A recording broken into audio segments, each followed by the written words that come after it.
Welcome back to the driveway workshop.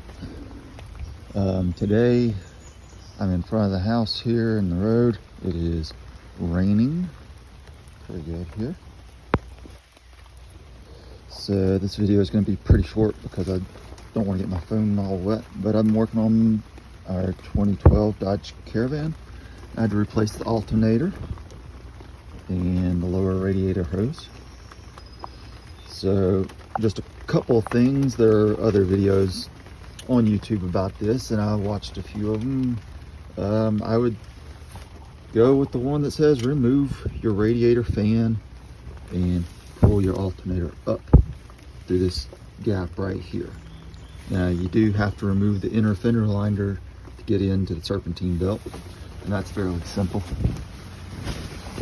Excuse me if I dig under my tarp here. No garage, y'all know about that, I'm sure. Anyway, just a couple screws, some clips,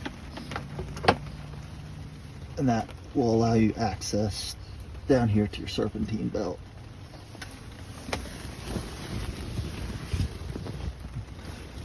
All right, good luck, y'all, and we'll see you next time.